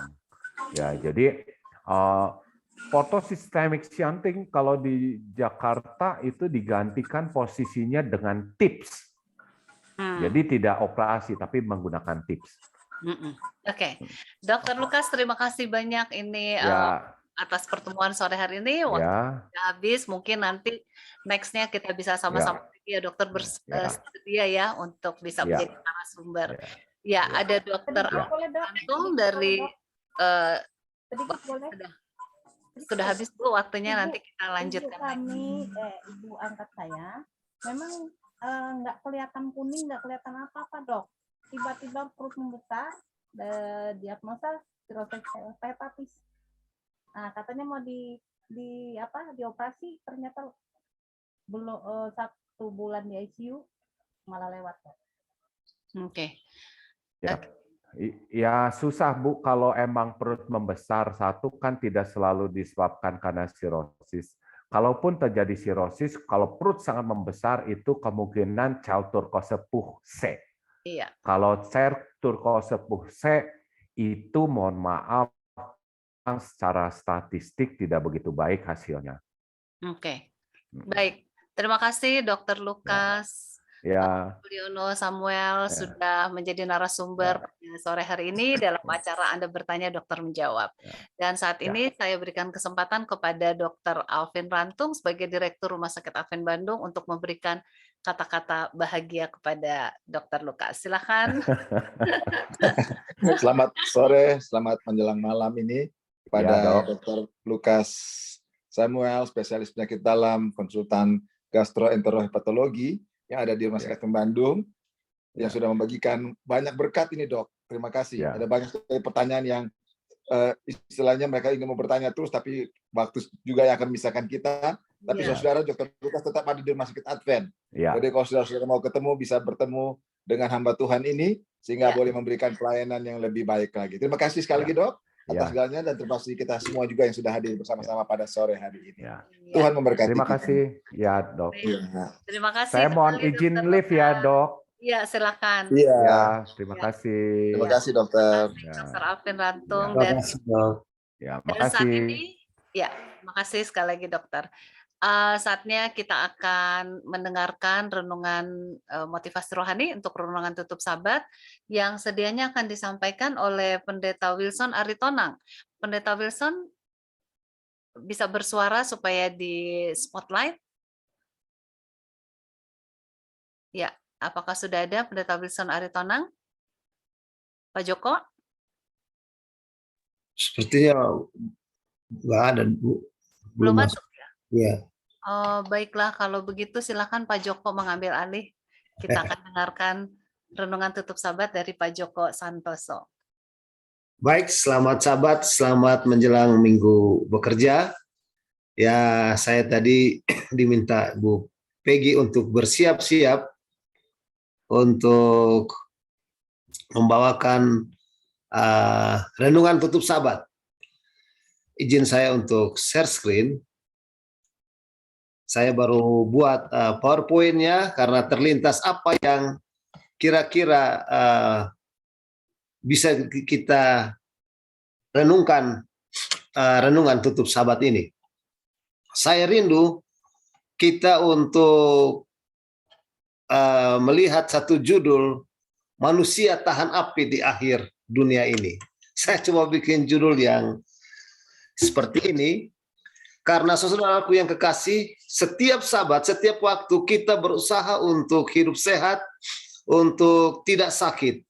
Dan ternyata tubuh kita ini sangat rapuh, sangat rentan terhadap sakit penyakit bahkan kematian. Ya, saudara saya ada yang kecelakaan kemarin, tabrakan motor karena ingin bawa acara ke rekannya yang meninggal, acara penghiburan. Dan ketika saya lihat di ICU Rumah Sakit Advent Bandung, hati saya hancur. Kami ketemu dengan keluarga, kami berdoa, dan kami melihat betapa rapuhnya tubuh manusia ini. Ya, betapa rapuhnya. Bagaimana ketika kita, saya lanjutkan cerita saya bahwa teman saya itu yang hadir di Zoom kita saat ini, dia sudah sehat dan pulang. Bayangkan, kecelakaan, koma, dioperasi, dan puji Tuhan, mujizat Tuhan melalui Rumah Sakit Advent Bandung, hamba Tuhan ini sudah sembuh dan sudah kembali ke rumah sehat. Ya, sekarang tinggal pemulihan. Luar biasa kalau kita lihat, walaupun tubuh kita rapuh, tapi ketika kita melayani Tuhan, Matius 28 ayat 19-20 katakan, aku menyertai kamu apa? Senantiasa. Nah, saya mau kita kembali kepada manusia tahan api di akhir dunia ini. Tapi sebelumnya kita lihat dulu segitiga api. Untuk menghidupkan api, kita butuh panas, kita butuh oksigen atau udara, dan harus ada bahan yang mudah terbakar. Ya, jadi panas, ada bahan yang dapat terbakar, dan oksigen, baru ada nyala api. Bagaimana untuk memadamkan api? Menghilangkan salah satu daripada unsur api ini. Bila ada panas, bila api itu menyala, kita ingin mematikan api, maka kita siram dengan air, kita menghilangkan apa? Panasnya. Kalau kita menggunakan selimut atau handuk yang kita rendam di air, kemudian kita tutup sumber api itu kita sedang menghilangkan apa? Oksigennya. Baik, itu cara mematikan api. Pertanyaannya, adakah manusia yang tahan api di akhir zaman atau di hari Tuhan? Coba kita lihat 2 Petrus 3 ayat 9 sampai 15. Ayat 9. Tuhan tidak lalai menepati janjinya sekalipun ada orang menganggap sebagai kelalaian. Tetapi ia sabar terhadap kamu karena ia menghendaki. Apa yang Tuhan kehendaki? Supaya jangan ada yang binasa, melainkan apa? Supaya semua orang berbalik dan bertobat. Tetapi hari Tuhan akan tiba seperti pencuri. Pada hari itu, langit akan lenyap dengan gemuruh yang dahsyat, dan unsur-unsur dunia akan hangus dalam nyala api. Saya mau tanya, apa unsur manusia? Manusia terdiri dari kurang lebih 75% air. Bagaimana kalau air itu, api itu mengena atau terkena kepada tubuh manusia? Hangus, saudara. Ya, nah, bisa nggak kita tahan api? Bisa nggak Ibu Peggy dan kita semua yang ada di sini tahan api ketika pada hari Tuhan unsur-unsur dunia akan hangus dalam nyala api, dan bumi dan segala yang ada di atasnya akan hilang lenyap.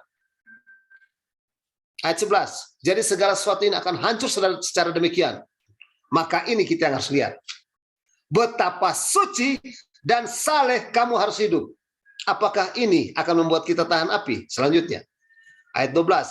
Yaitu kamu yang menantikan dan mempercepat kedatangan hari Allah. Pada hari itu langit akan binasa dalam api, dan unsur-unsur dunia akan hangus karena nyalanya.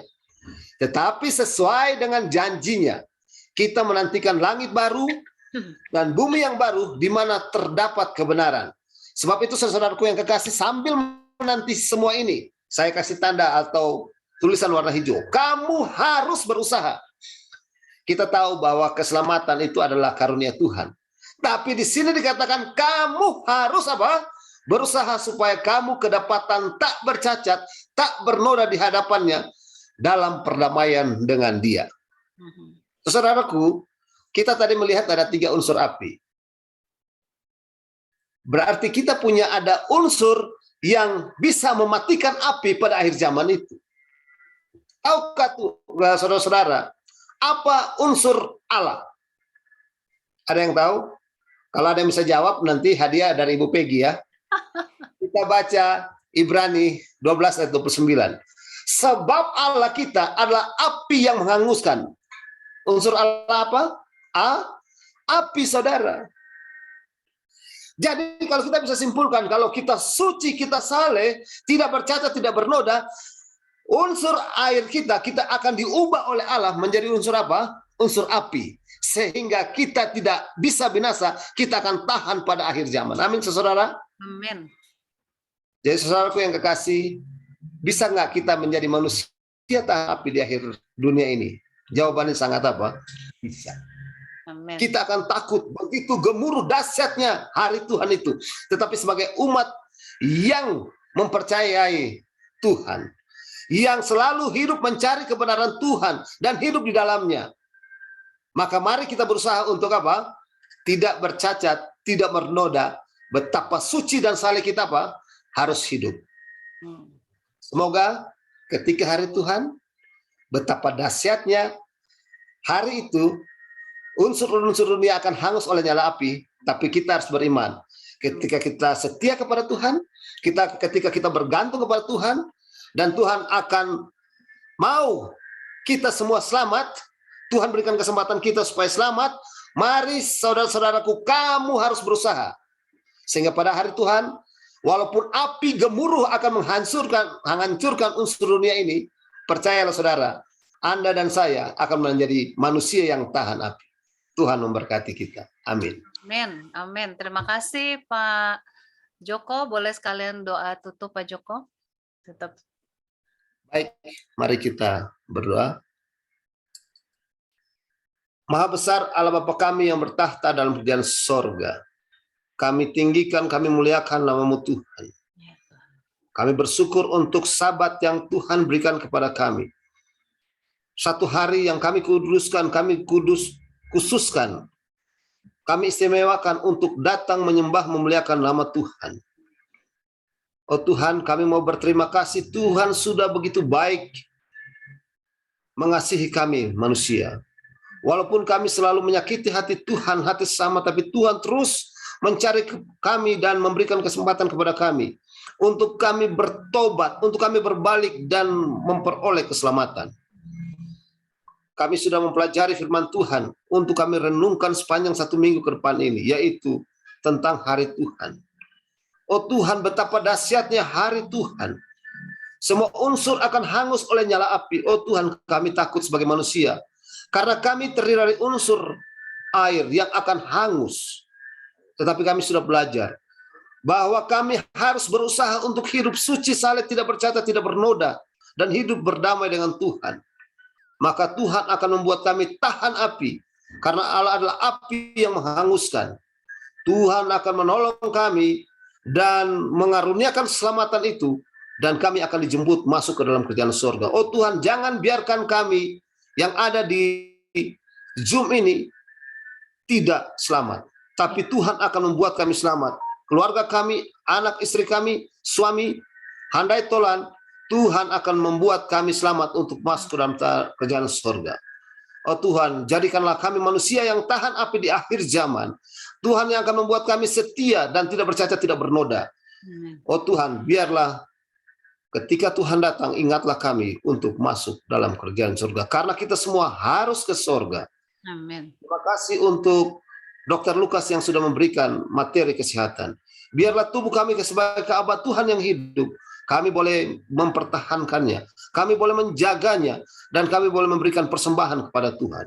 Oh Tuhan, biarlah 1 minggu di depan kami ini, Tuhan boleh menolong kami untuk lebih setia kepada Tuhan, untuk setia mencari Tuhan dan hidup dalam kebenaran Tuhan, sambil menantikan kedatangan Yesus yang kedua kali. Oh Tuhan, biarlah banyak orang boleh melihat Yesus dalam kehidupan kami, sehingga nama Tuhan saja yang dipermuliakan. Berkati Rumah Sakit Advent Bandung, biarlah ini boleh menjadi mercusuar kebenaran Tuhan, yang boleh membuat banyak orang dipersiapkan masuk dalam kerajaan surga. Ini doa kami Tuhan, kami persembahkan dalam nama Yesus. Amin. Amin. Terima kasih Pak Joko dengan firman Tuhannya yang telah menguatkan kita semua ya. Biarlah kita tetap setia sampai Yesus datang menjemput kita semua. Nah, kita sudah selesai acara pada sore hari ini dan saya mengundang kembali kepada semua partisipan. Pertama, terima kasih atas kehadirannya dan setia menunggu sampai acara selesai. Kita akan ketemu lagi pada hari Sabat depan dengan jam yang sama dan narasumber dokter yang berbeda. Oke, saatnya sekarang boleh kita saling menyapa. Ini Dokter Alvin masih mau ngucapin terima kasih sama Pak Joko atau nggak perlu? Terima kasih sekali sama Pak Joko. Ya, ini sudah dipulihkan juga hari Sabat ini. Ya, sama Bu Peggy juga tentunya ya. Terima kasih. Dan kita semuanya. Puji Tuhan. Puji Tuhan ya. Okay. Baik, untuk semua kita, ini Pak Joko ilangin dulu saya punya spotlight biar kita bisa. Oke, remove ya. Ya, boleh unmute semua, boleh saling mengucapkan selamat minggu bekerja, terima kasih, boleh mengucapkan terima kasih walaupun Dokter Lukas nggak ada, kepada Pak Joko boleh, Dokter Alvin, sampai jumpa lagi Rumah Sakit Advent Bandung. Pak Gunawan, terima kasih pertanyaan-pertanyaannya. Ibu Yeni, Selamat minggu Terima bekerja kasih, semua. Bu Peggy, Pak Pak Joko, Dr. Ya, Alvin. Tuhan Terima berkati. kasih semuanya. Iya, selamat minggu bekerja, Dr. Alvin dan Sampai ketemu teman-teman. lagi. Penjelasan yang bikin Pak tenang. Sagala, Salam terima sehat kasih. selalu, Dr. Terima Alvin. kasih Bu Peggy. Pak Alvin. Ya, terima Mudah-mudahan kasih. nanti Kasih Bu Peggy. Terima kasih, Bu. Terima kasih. Sama Bu, terima kasih juga.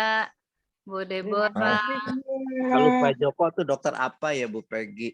Pak Joko. Dokter apa? Pak Joko ini dokter. Desember ada mau ke Bandung, boleh buku berapa nih? Iya. Iya, dokter apa Pak Joko? Ibu Caroline Tobing, terima kasih Sis Lina. Terima kasih Pak Joko, terima kasih Peggy. Terima Pak Joko, terima kasih. Terima Terima kasih Pak Joko. Dr. Terima kasih Alvin. semuanya. Ya. Pak Dokter, Bu Peggy. Terima kasih Pak Joko. Pak Daniel Sitompul, Pak Iim, terima kasih Pak Iim, sehat ya. Pak Im sudah sehat itu. Ya, Itu Pak Joko itu sudah kebunnya kuatkan Pak Joko bagus iman banget kami, itu Nek. kebun di mana ya Pak Joko? Harus Pak Gunawan datang dong ke Rumah Sakit Advent Bandung, nanti Ya berkenalan. Bu, nanti Bu. Iya. Saya takut di swab Bu. Kalau kalau ke Advent. Ya kan enggak kan Bu ya? Kagak di swab ya. Enggak di swab, kalau mau di swab boleh. Cuma di termogan ya Bu ya. Ya, termogan aja. Oh iya oke deh. Oke, bisa Boleh, Pak. janjian. Oke, Pak terima Bambang kasih. Sukamto, terima kasih juga. Oke, semua Pak Im udah buka kamera tuh. Udah sehat ya Pak Im ya? Sudah. Rajin-rajin cek di Rumah Sakit Terima Advent kasih. Bandung ya. Amin. Iya. Terima Amin. kasih. Sembuh ya Pak. Peggy. Ya. Sehat Pak Im itu. Luar biasa. Puji Tuhan. biasa Rumah Sakit Advent menyebarkan Oke. kebenaran di dalam kesehatan. Ada Amin. Mantap Pak. Pak Joko. Bu Dokter. Kami harus kuat. Iya, Sis Terima Elsa, kasih. makasih. Oke, kita boleh hitung mundur ya. 5 ya. Pak Joko boleh hitung. Oke, kita hitung 5, 4, 3, 2, 1. Terima kasih. Sampai ketemu.